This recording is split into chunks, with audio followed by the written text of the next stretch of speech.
Hi, Dr. Fox, licensed psychologist in the state of Texas, and expert in the area of personality disorders. And I wanted to redo the video on loss and abandonment in quarantine because I think that the audio was a little rough, and people were very nice and they gave me a lot of good positive feedback about that, and I certainly appreciate it. But I know it was windy and it was hard to hear, so I just wanted to kind of revisit it, and it obviously won't be verbatim with that, but just to kind of redress this issue and kind of go over some stuff and maybe make it clearer to try to help some more folks and just do it in a much more clear fashion. Now, we know when we talk about borderline personality disorder that loss and abandonment is one of those core issues. It's one of those central issues for a lot of folks. And what can happen is that I think that there might be a misconception that being in quarantine, oh, well, we're in quarantine with our favorite person. No. Or, well, we're in quarantine with someone, not always. And so what can happen is being in quarantine can force this extreme sense of loss and abandonment.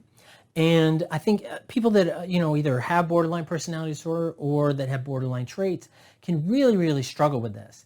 And in large part because now you're in this quarantine, right? And we can't go out, or we can only go out at select times and periods and things like that.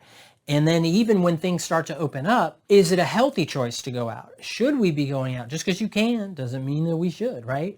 So that need, that drive to try to connect to your favorite person or try to connect to someone or anyone, being in quarantine can amplify that loss and abandonment.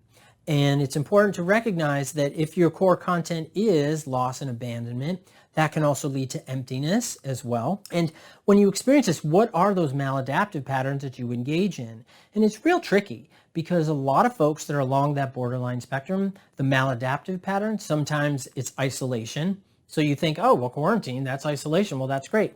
But it's not 100% isolation, right? Sometimes isolation is a variable. There's varying degrees of isolation. So that sense of isolation, it could be that maybe you're in your room, right? Are you in your room for a few days? Are you in your room for 2 weeks? I mean, so what is that sense of isolation? And when you're in there, what are you doing? And is it that you're sitting there, you're ruminating, you're crying, you're upset?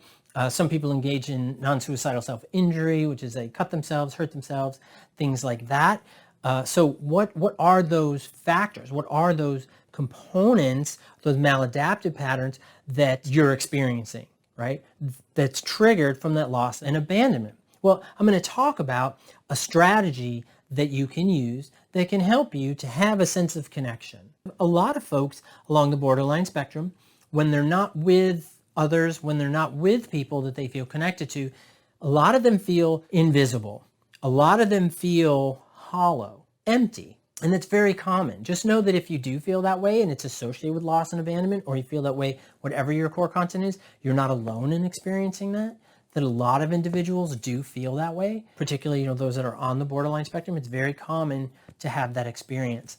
And so, don't beat yourself up for having it, but recognize that that external person, that individual, that you are a whole person, that there is value in self. And this might be a little premature, and this may be a hard concept for some folks, but that you can function without others. But that is a really hard concept for a lot of folks along the borderline spectrum, and I understand that.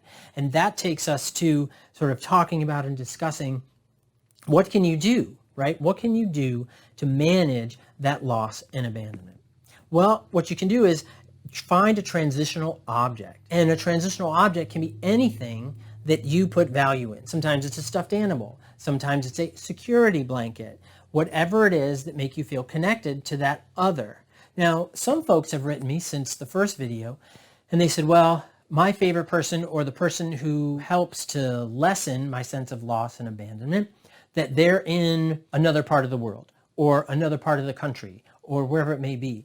And the mail is still going. So what I encourage them to do, and if you're one of those folks, is write them and say, okay, maybe that person can find something in their house or in their room that reminds them of you, and ask them to send it to you. That can be your transitional object. This is something that you hold on to that makes you feel really connected. Sometimes with my clients, it can be a business card. Sometimes they feel connected to me and they can have a business card of mine that they feel connected because they know that my job is to help them feel safe, to empower them, to manage their maladaptive patterns, to overcome those maladaptive patterns, right? And all of that. And sometimes that card can mean that. Sometimes it could be a picture on your phone, so it doesn't always have to be something that we can touch. It can be something that we can see, that transitional object. So having that transitional object can help lessen that experience of loss and abandonment during quarantine or periods of isolation. So it's really important to try that and just identify that. And I know that right now we're really struggling with a lot, and we're all tempted as they start to open things that should we go out and we go out. But it's important to measure that behavior. Is it the best thing for you? Is it the healthiest thing for you? And make sure that your maladaptive behaviors are not driving that BPD lens is not distorting or driving you to go out and make some poor choices that amplify a lot of the consequences of the maladaptive behaviors that you may fall into or that you may engage in. So just remember that, hopefully all of this is going to come to an end very soon, and that sense of loss and abandonment is common for a lot of folks. And I hope that this video is helpful for you, and I wish you all the best. And please like, share, and subscribe if you enjoyed the video. And thank you very much, and better audio. Have a good day. Bye-bye.